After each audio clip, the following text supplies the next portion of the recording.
बिस्मिल्लाहिर्रहमानिर्रहीम। अस्सलाम वालेकुम। उम्मीद कंदा आहियूं अवां सभई ठीकु हूंदा। असां जेको पंहिंजे इन्ही चैनल ते क्लास 6 जे सिंधी सब्जेक्ट जो कोर्स शुरू कयो हो, इन्ही कोर्स खे वधाईंदे अॼु असां क्लास नंबर 2 सां हाज़िर आहियूं ऐं क्लास नंबर 2 में हिन कोर्स जे पहिरें सबक जे बारे में पढ़ंदासीं। ऐं हिन कोर्स जो पहिरियों सबक हमद आहे, त अॼु वारी ही कंप्लीट क्लास पहिरें सबक जी हमद ते ही आहे।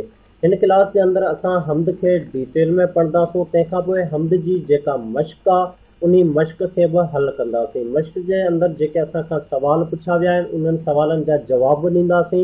हमद जी सम्झाइणी बि सम्झाईंदासीं। हमद जी जेका माना आहे उहा बि ॿुधाईंदासीं।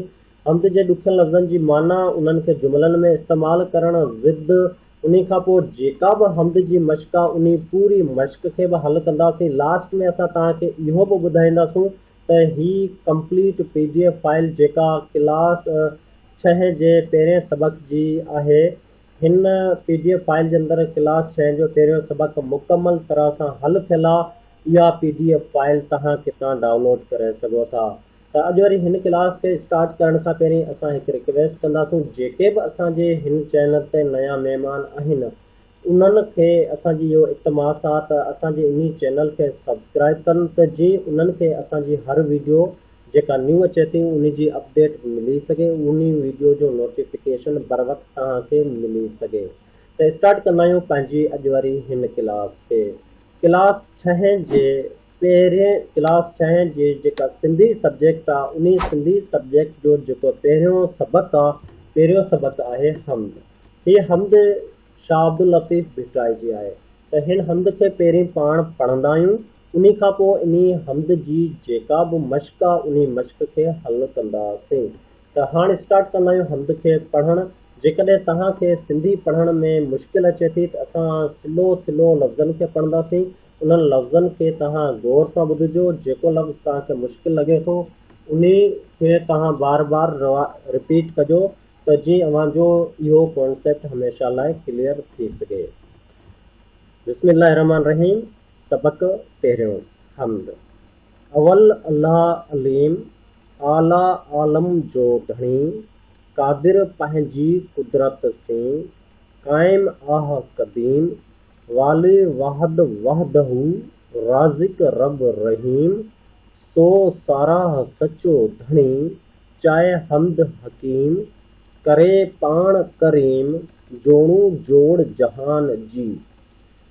उन खां पोइ ॿिए बैत में फरमाए थो, वहदहू ला शरीक लहू, जॾहिं चयो जिन, तिन मञो मोहम्मद काराणी, ऐजान साण हीअं, तॾहिं मंझां तन, ओतड़ कोन ओलियो। वहदहू ला शरीक लहू, ए वाहिज वई, खटी जी हाराई, हंध तुंहिंजो हीअ, पाणा चवंदे पीअ, भरे जाम जन्नत जो। तूं चओ अल्लाह हिकिड़ो, वाए ॿी न सिख, सोई लिखियो लख, सचो अखर मन में। ही शाह अब्दुल लतीफ़ जी शाइरी आहे ऐं क्लास 6 जो पहिरियों सबक बि आहे। हाणे हिन शाइरी जे अंदरि शाह अब्दुल लतीफ़ कहिड़ियूं ॻाल्हियूं कयूं आहिनि, असां लाइ हिन शाइरी मां कहिड़ो सबक मिले पियो, हिन शाइरी जी जेका मश्क आहे उहो कहिड़ी आहे, इन खे हाणे डिटेल में गाइड कंदा आहियूं। उमेदु कंदा आहियूं त तव्हांखे जेका ही हमद आहे इहो पढ़णु अची वई हूंदी, छो जो असांखे हमद सिर्फ़ु पढ़े ॿुधाइणी हुई। बाक़ी जेकॾहिं को लफ़्ज़ मुश्किल लॻे थो उन खे तव्हां बार बार ॿुधो, त जीअं उन लफ़्ज़ जी जेका प्रोनाउंसिएशन आहे उहो क्लियर थी सघे। त हाणे असां इन जी मश्क खे हल कंदा आहियूं। मश्क जे अंदरि सभ खां पहिरें नंबर ते असां ॻाल्हि कंदासीं, हिन हमद जे उनवान लिखो। हीअ हमद क्लास 6 जे सिंधी किताब जे सुफ़े नंबर 1 ते लिखियल आहे। हिन हमद जो शाइर हज़रत शाह अब्दुल लतीफ़ भिटाई रह आहे। अच्छा, हाणे इन हमद जे अंदरि जेके बि बैत इस्तेमालु कयल आहिनि उन्हनि बैतनि जी सम्झाइणी सम्झूं था त शाह अब्दुल लतीफ़ भिटाई असां लाइ कहिड़ो पैगाम ॾिनो आहे। इन में जेका पहिरीं शाइरी आहे उन में चवे थो, अवल अल्लाह अलीम, आला आलम जो धणी, क़ादिर पंहिंजी कुदरत सी, क़ाइम आह क़दीम, वाली वाहद वहदहू, राज़िक रब रहीम, सो सारा सचो धणी, चए हमद हकीम करे पाण करीम जोड़ू जोड़ जहान जी। ही जेका आहे हिन में शाह अब्दुल लतीफ़ फरमाए थो, इन जी जेका सम्झाइणी आहे उहो ही आहे। हिन शहर में शाह साहब फरमाए थो त पहिरीं नालो अल्लाह जो आहे जेको सभिनी खां बुलंद ऐं सॼे जहान जो मालिक आहे। हू सागारो आहे ऐं पंहिंजी सघ सां असल खां मौजूद आहे, हिकु आहे ऐं सभिनी जो पालींदड़ आहे। इन सचे साईं जी साराह कर। इहो असांखे शाह अब्दुल लतीफ़ पैगाम मोकिलियो आहे हिन शाइरी जी सूरत में। उन खां पोइ ॿिए नंबर ते आहे वहदहू ला शरीक लहू, जॾहिं चयो जिन तिन मञो मोहम्मद काराणी हैजान साण हीअं, तॾहिं मंझां तिन ओतड़ कोन ओलियो। हिन में शाह अब्दुल लतीफ़ भिटाई जेको सम्झाइणी आहे उहो ही आहे। हिन शहर में शाह साहब फरमाए थो त मुसलमाननि वहदहू ला शरीक लहू चयो, यानी अल्लाह ताला खे हिकु करे मञाऊं ऐं उन सां कंहिंखे बि शरीक न कयाऊं।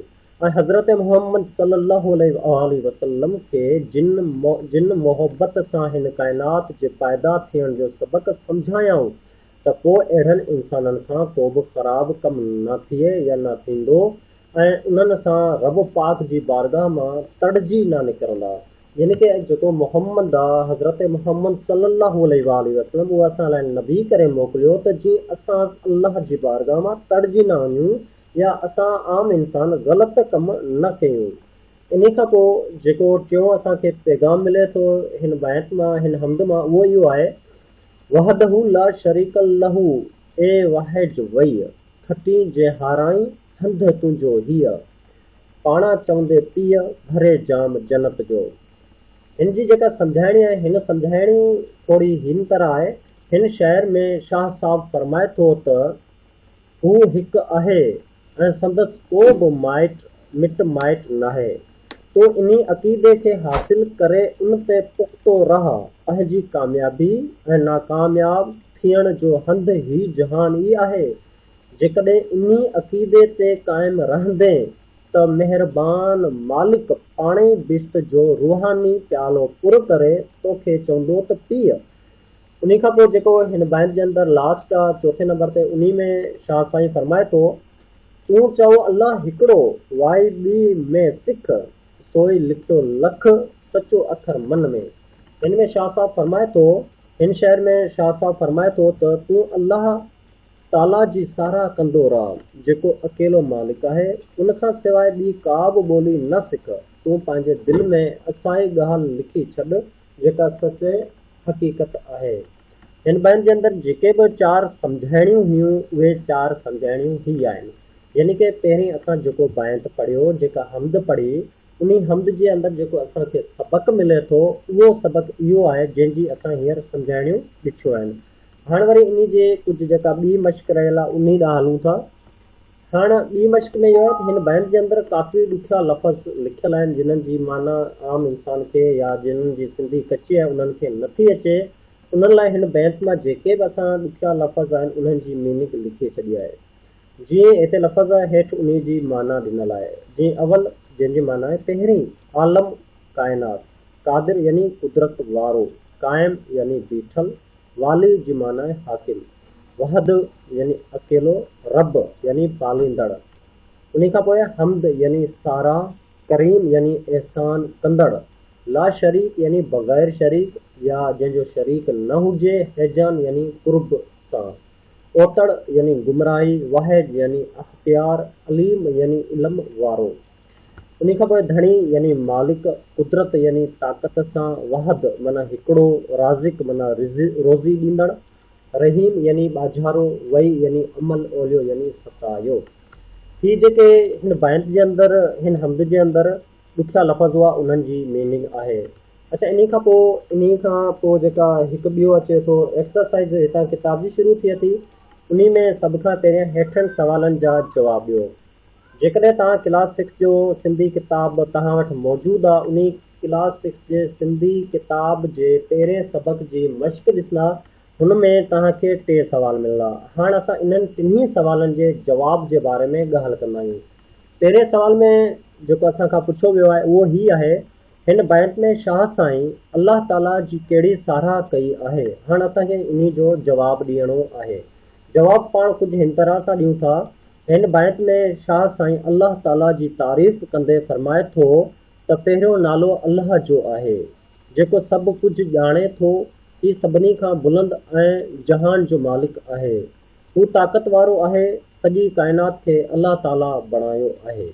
यानी कि हिते पाण अल्लाह ताला जी तारीफ़ कई आहे। जेकॾहिं तव्हां पंहिंजी तरफ़ां अल्लाह पाक जी तारीफ़ हिन बैत जे रिलेटेड करे सघो था त उहो बि एड करे सघो था। उन खां पोइ ॿियो सवाल में असांखां पुछे थो वहदहू ला शरीक लहू जो मतिलबु छा आहे। हाणे असां हिन लफ़्ज़ खे टोड़े इन जी माना कढंदासीं। उन खां पोइ सॼे लफ़्ज़ जी जेको जुमिलो आहे इन जी माना कंदासीं। जीअं जवाब में पाण हिन तरह सां लिखंदासीं वहदहू मतिलबु हू अकेलो आहे, ला मतिलबु न, शरीक मतिलबु शरीक, लहू मतिलबु उन जो। हाणे हिन पूरे जुमिले जी जेका माना आहे उहो ही आहे, हिन जो मतिलबु ही आहे हू अकेलो आहे, उन जो को बि शरीक न आहे। उमीद कंदा आहियूं एतिरे ताईं तव्हांखे क्लियर हूंदो। तंहिंखां पोइ टियों सुवाल आहे हिन बैत में शाह साईं कहिड़ो पैगाम ॾिनो आहे। हिननि बैतनि में शाह साईं तौहीद जो पैगाम ॾिनो आहे ऐं अहिड़नि माण्हुनि खे जन्नत जो हक़दार सॾियो आहे जेको अल्लाह ताला जी तौहीद जा क़ाइल आहिनि ऐं उन सां गॾु कंहिंखे बि शरीक नथा कनि। हिते असांजो जेका सवालनि जा जवाब हुआ उहे ख़तमु थिया। इन खां पोइ असां वटि हिकिड़ी ॿी मश्क अचे थी। हिन में चवे थो हेठनि लफ़्ज़नि जी माना ॾेई पंहिंजनि जुमलनि में कमाइणो। यानी कि कुझु लफ़्ज़ तव्हांखे किताब जे अंदरि ॾिनल हूंदा, उन्हनि लफ़्ज़नि जी तव्हांखे माना बि लिखणी आहे, उन्हनि लफ़्ज़नि जो तव्हांखे जुमिले में इस्तेमालु बि करिणो आहे। हाणे असां हिते पाण पंहिंजी तरफ़ां कयो आहे। तव्हां जेकॾहिं जुमिलनि में मुख़्तलिफ़ तरह जे जुमिलनि में इन्हनि लफ़्ज़नि खे इस्तेमालु करे सघो था त करे सघो था। जीअं राज़िक, राज़िक जी माना आहे रिज़्क़ ॾींदड़। हिन जो पाण जुमिले में राज़िक जो इस्तेमालु हिन तरह सां कंदासीं अल्लाह ताला समूरी मख़लूक जो राज़िक आहे, यानी कि समूरी मख़लूक खे रिज़्क़ ॾींदड़ आहे। तंहिंखां पोइ ॿिए नंबर ते आहे हम्द। हम्द जी माना आहे अल्लाह जी तारीफ़। हम्द खे पाण जुमिले में हिन तरह सां इस्तेमालु करे सघूं था समूरी मख़लूक अल्लाह ताला जी हम्द करे थी। लफ़्ज़ हिते हम्द ॾिसो जुमिले जे अंदरि इस्तेमालु थिए पियो। तंहिंखां पोइ ॿियो आहे वाली। वाली खे चवंदा आहिनि संभालींदड़, यानी कि वाली जी जेका माना आहे उहो आहे संभालींदड़। हिन काइनात जो असल वाली अल्लाह ताला आहे, यानी कि हिन काइनात खे संभालींदड़ केरु आहे? अल्लाह ताला, यानी अल्लाह पाक ई आहे। तंहिंखां पोइ ॿियो लफ़्ज़ असांखे अचे थो आला। आला चवंदा आहिनि तमामु वॾो, ठीकु आहे, जेको रुतबे वारो। हिते असां इन जो जुमिले में इस्तेमालु कंदासीं अल्लाह ताला सभिनी खां आला आहे, यानी कि अल्लाह पाक जो जेको रुतबो आहे उहो सभिनी खां अफ़ज़ल आहे। उन खां पोइ आहे अवल। अवल चवंदा आहिनि पहिरियों, यानी कि जेको सभ खां पहिरियों। हिन खे पाण जेकॾहिं जुमिले में इस्तेमालु करणु चाहियूं त हिन तरह सां करे सघूं था अल्लाह ताला जी ज़ात अवल खां ई मौजूदु आहे, यानी कि अल्लाह ताला जी जेका ज़ात आहे उहो पहिरीं खां ई मौजूदु आहे। उन खां पोइ हकीम। हकीम जी माना आहे हिकमत। अल्लाह ताला हकीम यानी हिकमत वारो आहे। उन खां पोइ आहे जोड़। जोड़ खे पाण चवंदा आहियूं ठाह। जोड़ जी माना छा आहे? ठाह। हिन जुमिले जेकॾहिं पाण जोड़ जो इस्तेमालु करणु चाहियूं त हिन तरह सां थींदो हिन पूरी काइनात जो जोड़ अल्लाह ताला जोड़ियो आहे, यानी कि हिन पूरी काइनात खे कंहिं ठाहियो आहे? अल्लाह पाक ई ठाहियो आहे। हाणे असां हिते जेका लफ़्ज़ असांखे ॾिना विया हुआ उन्हनि जी माना बि लिखीसीं, उन्हनि खे जुमिलनि में बि इस्तेमालु कयोसीं। तंहिंखां पोइ कुझु लफ़्ज़ आहिनि जिन्हनि जा हम आवाज़ ठाहिणा आहिनि, यानी कि जहिड़ो असांखे लफ़्ज़ ॾिनल आहे किताब में ओड़े लफ़्ज़ सां मिलंदड़ लफ़्ज़ ठाहिणो आहे। जीअं हकीम, हाणे चवंदासीं रहीम, हिन सां मिले पियो। मिले मतिलबु इन जो जेको आहे सो मिलंदड़ जुड़ंदड़ लफ़्ज़ आहे, इन सां मिलंदड़ जुड़ंदड़ ई आवाज़ निकिरे पियो। तंहिंखां पोइ आहे पीउ वई, जिन टिन, लख सॉरी सुख लख। इन खां पोइ हिकिड़ी ॿी मश्क अचे थी। हिन में चवे थो हेठि ॾिनल लफ़्ज़नि जा ज़िद लिखो। असांखे कुझु लफ़्ज़ ॾिना विया आहिनि, उन्हनि जा ज़िद लिखणा आहिनि। ज़िद यानी कि अपोज़िट। हाणे जीअं हिते असां वटि आहे खटी, तंहिंखे ज़िद में पाण इस्तेमालु कंदासीं हाराई। खटी यानी जीतणु, हाराई यानी हारजी वञणु, इन जो ज़िद थींदो। अवल यानी पहिरीं, ऐं उन जो ज़िद छा आहे? आख़िर। आला अदबी, जोड़ तोड़, क़दीम जदीद, जन्नत दोज़ख। हिते बि पाण जेके असांखे लफ़्ज़ ॾिना विया उन्हनि जा ज़िद लिखियासीं। तंहिंखां पोइ 8 नंबर ते हेठि इस्लाहनि जी माना ॿुधायो। कुझु इस्लाहूं असांखे ॾिनल आहिनि, उन्हनि जी असांखे माना ॿुधाइणी आहे, पोइ असांखे चाहे उहो जुमिले में बि ॿुधाइणी पइजी वञे। जीअं हिते लफ़्ज़ ॾिनल आहे जोड़ूं जोड़णु, यानी कि सॼी काइनात खे ठाहींदड़, वाई सिख यानी अमल या तरीक़ो अख़्तियार करणु। तंहिंखां पोइ असां वटि लास्ट में जेका एक्सरसाइज़ ॾिनी वई आहे, लास्ट में जेको असांखे मश्क मिली आहे, उन में चवे थो हेठि ॾिनल बांइत मुकमल कयो, यानी कि जेको तव्हां बांइत पढ़ो पिया इन जी जेका एक्सरसाइज़ आहे, इन एक्सरसाइज़ जो जेको लास्ट हिसो ॾिसंदा त इन लास्ट हिसे में कुझु लाइनूं अहिड़ियूं आहिनि जिन जा कुझु लफ़्ज़ कोन्हे लिखियल। हाणे असांखे छा आहे, मथियो बांइत पढ़ी करे उन्हनि जूं लाइनूं मुकमल करणियूं आहिनि, जिन्हनि खे असां हेठि मुकमल कयो आहे, जंहिंमें अवल अल्लाह अलीम आला आलम जो धणी कादिर पंहिंजी कुदरत से ही असांखे लिखणो आहे, क़ाइम आहा क़दीम इहो लिखियल आहे। ठीकु आहे। वाली वहद वहदहू राज़िक रब रहीम सो सारा हा सचो धणी चाहे हमद हकीम। हिते ॾिसो ही एक्सरसाइज़ बि पूरी थी, जेको असां पहिरियों सबक़ पढ़ियोसीं इन सबक़ खे बि पढ़ियोसीं, इन जी पूरी एक्सरसाइज़ बि हल कईसीं। ही जेका तव्हां PDF हींअर ॾिसी रहिया आहियो, इन PDF जो लिंक ऐं हेठि डिस्क्रिप्शन में ॾेई छॾींदुसि, जंहिं ते तव्हां क्लिक करे हिन PDF फाइल खे डाउनलोड करे सघो था। त उमेद कंदा आहियूं अॼु वारी जेका क्लास आहे हिन जेको कोर्स जी, इहो तव्हांखे पसंदि आई हूंदी ऐं सम्झ बि आई हूंदी, ऐं असां हिनखे बिल्कुलु डिटेल में क्लियर कयो आहे, एक्सरसाइज़ सां क्लियर कयो आहे। इनशाला हाणे असां इन कोर्स जे 3 क्लास यानी कि ॿिए सबक़ सां हाज़िर थींदासीं। तेसीं ताईं असांखे ॾियो इजाज़त। अल्लाह हाफ़िज़।